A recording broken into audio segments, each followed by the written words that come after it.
कितना पढ़े लोग, नेट क्वालिफाइड करे, पीएचडी करे, कहा जाता है कि नेट क्वालिफाइड करेंगे तो असिस्टेंट प्रोफेसर बन जाएंगे। आप समय पे बहाली नहीं असिस्टेंट प्रोफेसर आप समय पे बहाली नहीं करते हैं।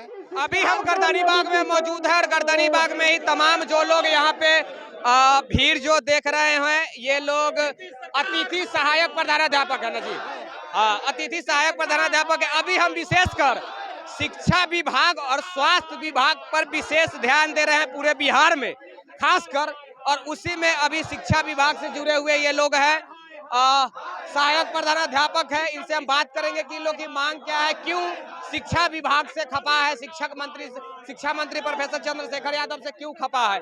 अब मांग क्या है भैया आप लोग का? मांग स्पष्ट है कि हम लोग पिछले 5 से 6 वर्षों तक से काम कर रहे हैं। हम लोगों को सेवा नियमित किया जाए। हम लोगों की सेवा इसलिए नियमित किया जाए कि जो विश्वविद्यालय सेवा आयोग या बिहार बीपीएससी के द्वारा जो अर्हता और जो मापदंड के आधार पर जो बहाली उनकी ली गई थी नियमित शिक्षकों की, उन्हीं के आधार पर अतिथि शिक्षकों की भी नियुक्ति की गई है। सिर्फ अंतर है कि यह विश्वविद्यालयों के द्वारा नियुक्ति की गई और वो आयोग के द्वारा नियुक्ति की गया। लेकिन जब हमको तो शिक्षा विभाग से जुड़ा हुआ है। हाँ, शिक्षा विभाग और इस तरह की नियुक्तियां 72, 77, 80 में होते आई है बिहार में, और उनको भी नियमित किया गया है। और इसलिए पिछले एक बात बताइए सर, शिक्षा विभाग से जुड़ा हुआ आप लोग जुड़े हुए हैं, अभी जो बिहार के शिक्षा मंत्री हैं वो भी कभी प्रोफेसर रहे हैं, आज वो शिक्षा मंत्री हैं, एक मिनट, फिर भी आप लोग रास्ते पर है, ये कैसी भैया? यह सरकार जो है और इस सरकार के जो मुखिया हैं माननीय नीतीश कुमार, चूंकि शिक्षा मंत्री, बाकी मंत्री तो बदलते रहते हैं लेकिन मुख्यमंत्री अस्थायी पद है, उनसे हम लोग थोड़ा जानना चाहते हैं कि आपकी कुर्सी कैसे अस्थायी रहती है। वैसे ही कम से कम हम लोगों की भी कुर्सी 65 वर्षों तक के लिए अस्थायी कर दीजिए। ये मांग हम लोग इस धरना के माध्यम से मुख्यमंत्री से करना चाहते हैं, क्योंकि वो सत्ता में रहते हैं और उनका अब वो लगता है कि थक चुके हैं। वो इस तरह के स्टेटमेंट दे रहे हैं, हाउस में दे रहे हैं।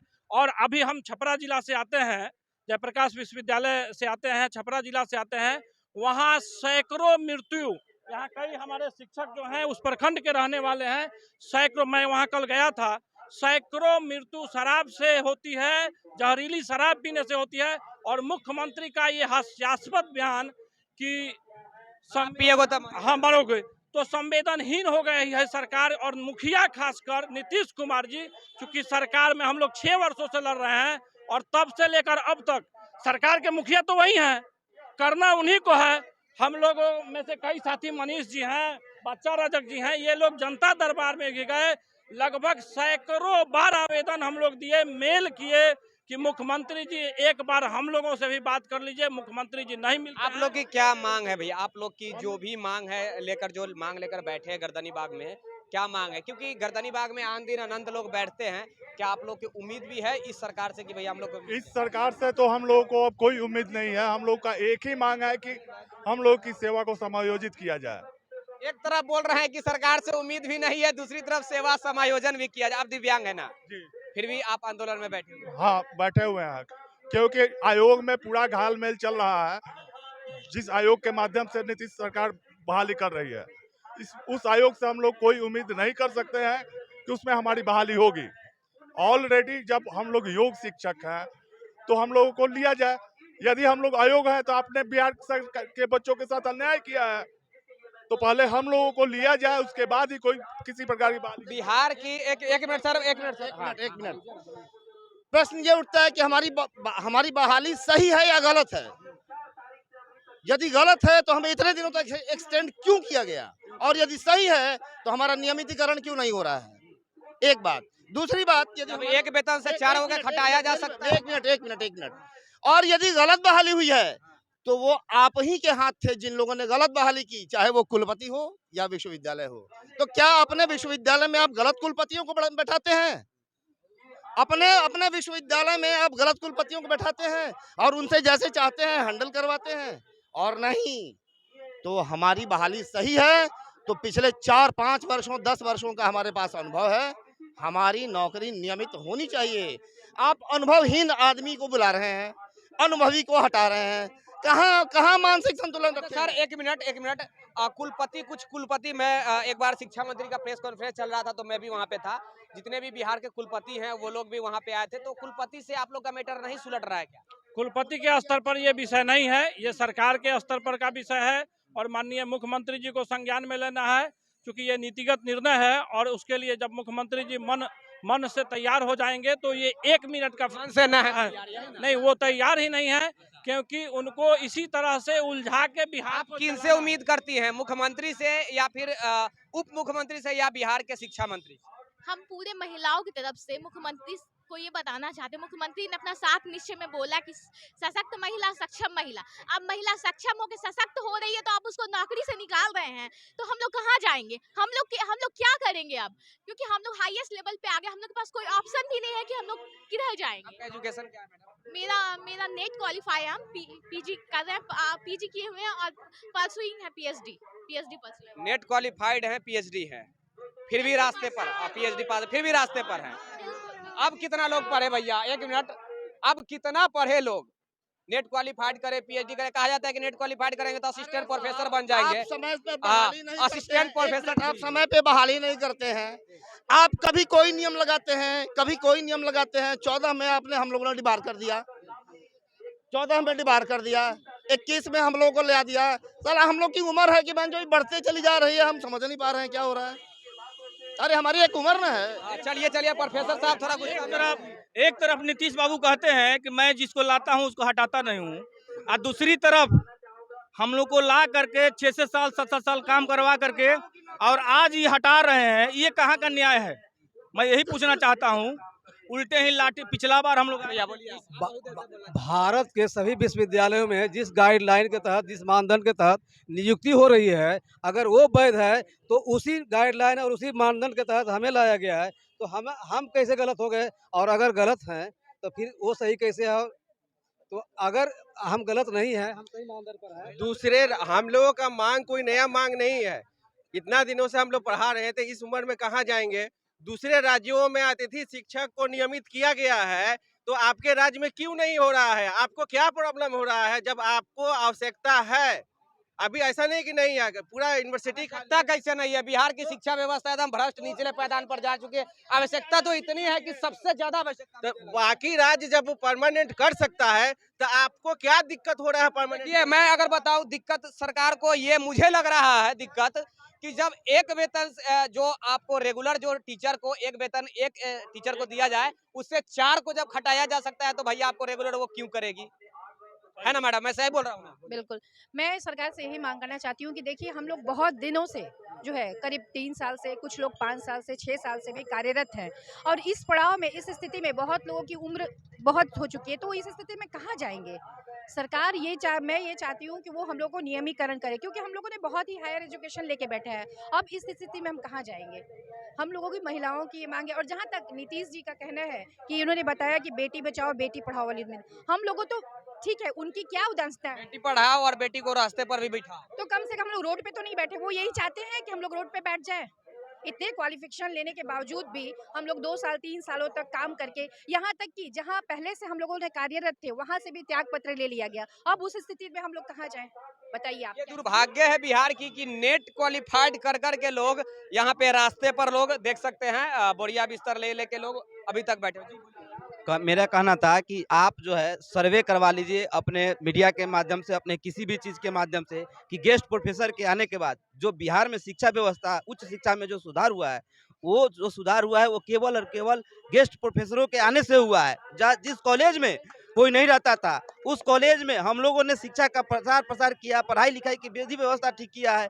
और उसके अलावा अन्य जो कार्यक्रम होता है, NSS का कार्यक्रम हो, स्पोर्ट का कार्यक्रम हो, उन सबों में उच्च स्तर से अगले पीढ़ी में आके हम लोग जो है भागीदारी किए हैं। हम लोग BPS कॉलेज भोरे गोपालगंज से है, JP यूनिवर्सिटी। पूरा बिहार से लोग यहाँ पे आए हुए हैं। पिछले 6 दिनों से ये धरना चल रहा है और पूरे बिहार के विभिन्न विश्वविद्यालयों में जहाँ अतिथि शिक्षक कार्यरत हैं, अलग अलग दिन सभी लोग आते हैं, क्योंकि छुट्टी का भी अभाव रहता है, एक तरफ काम भी, क्योंकि हमारी वेतन भी मिलती है क्लास लेने से। इन शिक्षकों का वेतन क्लास लेने के बाद ही मिलती है। मतलब मजदूरी है, मजदूरी करते हैं तभी दिहाड़ी मजदूर हैं और इनकी वेतन अगर ये कॉलेज में जाके 2 घंटे भी कम से कम नहीं पढ़ाने के लिए तो ये 4 घंटे 5 घंटे एक पढ़ाते बात हैं। बताइए सर कि जो अभी जो शिक्षा मंत्री हैं वो भी अतिथि शिक्षक प्रोफेसर ही थे ना? वो अफिलिएटेड कॉलेज के प्राध्यापक हैं और बिहार सरकार अफिलिएटेड कॉलेज अपने जात वाले को पहचान नहीं पा रहे हैं। नहीं, अफिलिएटेड कॉलेज का तो और दशा खराब है सर। हाल नहीं, अगर पहचानते तो ये हाल हम लोग की नहीं होती। क्या अगर वो पहचानते कि हम इस परिस्थिति से हम भी गुजरे हैं तो शायद हम लोग पे वो ध्यान दिए होते, लेकिन इस तरह का नहीं है। और देखिए, सबसे ज्यादा अतिथि शिक्षकों के आने से पूरे यूनिवर्सिटी, पूरे कॉलेज में जो है शिक्षा का स्तर हाई हुआ है, पढ़ाई लिखाई का माहौल बदला है, बच्चे कॉलेज आना शुरू कर दिए हैं, पढ़ाई भी क्लास भी हो रही है, और हम लोग का यहाँ तक कि पेमेंट भी उस अकॉर्डिंग नहीं है। हम लोग मजदूरी कर रहे हैं, काम कर रहे हैं, लेकिन हम लोग को पेमेंट नहीं मिल रहा है। 10 प्रतिदिन मजदूरी क्या मिलता है आप लोग को? हम लोग को पर क्लासेस 1500 मिलता है पर क्लासेस। ये कहा गया था कि आपको क्लास के अकॉर्डिंग रखा जाएगा, लेकिन हम लोग 10 से 5 नियमित शिक्षक की तरह रहते हैं, और आज जब नियमित करने की बात आती है तो क्यों हम लोग से वो परहेज करते हैं? बैर क्या है समझ में नहीं आ रहा है। ये सरकार की दोगली नीति, दोहरी नीति नहीं चलेगी। ठीक है, 2013 में प्रिंसिपलों की जो बहाली हुई थी, रेगुलर प्रिंसिपल की, उनकी भी बहाली में जो अतिथि थे, अध्यक्ष थे, वे वीसी ही थे, और जो हमारी भी जो बहाली हुई है अध्यक्ष वीसी ही थे, यानी कि वीसी के अंडर में ही हमारी भाइवा हुई है। तो जब 2011 में वीसी के अंडर में इसमें इंटरव्यू देकर या प्रिंसिपल की बहाली हो सकती है, तो हमारी नियमितीकरण ही क्यों नहीं होगी? इस पे भी सरकार को सोचना चाहिए। मैसेज ये माननीय मुख्यमंत्री जी से एक ही आग्रह है, यही आग्रह है कि बिहार के तमाम शिक्षकों, चाहे किसी प्रकार के शिक्षक हो, उनकी बात को सुना जाए। और इन अतिथि शिक्षकों ने आपका क्या बिगाड़ा है? इन अतिथि शिक्षकों को पिछले 5-6 वर्ष से जो कार्य कर रहे हैं, केवल बेरोजगार तो होंगे ही, पेट पर लात तो लगेगा ही, सामाजिक दृष्टि से भी ये कहीं ना कहीं कुप्रभाजन के शिकार होंगे, क्योंकि अपने अपने क्षेत्र में ये जाने माने प्रोफेसर कहलाते हैं। और आने वाले समय में अब इनकी हमारी नौकरी जब नहीं रहेगी तो मुझे लगता है कि समाज में भी हम लोग कहीं ना कहीं एक मुंह दिखाने लायक। भैया, बिहार में, एक मिनट सर, बिहार में शिक्षा व्यवस्था, स्वास्थ्य व्यवस्था सबसे निचले पायदान पे है पूरे भारत में। इस पे काम करनी चाहिए। पूर्व प्रोफेसर आज बिहार में शिक्षा मंत्री हैं, लेकिन अभी तक बिहार के शिक्षक कभी 7वीं चरण के लेकर लड़ाई लड़ रहे हैं, तो कभी प्रोफेसर लड़ रहे हैं, तो कभी असिस्टेंट प्रोफेसर लड़ रहे हैं। नीट क्वालिफाइड कर करके लोग रास्ते पर भीख मांगने को मजबूर है। जी साहब, आपने अभी शिक्षकों के दुख दर्द को सुना। मैं माननीय मुख्यमंत्री जी से ये निवेदन करना चाहता हूँ कि 17 सालों से आप अल्टी पल्टी मार करके अपनी मुख्यमंत्री की गद्दी को सुरक्षित रखना चाहते हैं। आपने हमको 2014 में मौका नहीं दिया, और अब जब 2000 उसके बाद हम लोगों को मौका दिया, अतिथि शिक्षक के रूप में लाए, तो बार बार रिन्यूअल करके हम 6-7 वर्षों तक काम करते आए हैं। तो क्या अतिथि इतने दिनों तक रखा जाता है? अगली बात यह है महत्वपूर्ण, जो अभी आप विश्वविद्यालय सेवा आयोग से अस्थाई बहाली करने जाते हैं। वेरी गुड, आप अस्थाई बहाली कीजिए, अच्छी बात है, क्योंकि बिहार में जो छात्रों की संख्या है अभी, उसके अनुसार 25,000 तकरीबन शिक्षक चाहिए विश्वविद्यालयों में। और अगर अस्थाई बहाली करते हैं, उसके बाद भी अनेकों पद रिक्त रहेंगे। क्या छात्र के हित में सृजित पद रहते हुए आप हमें कंटिन्यू नहीं कर सकते हैं?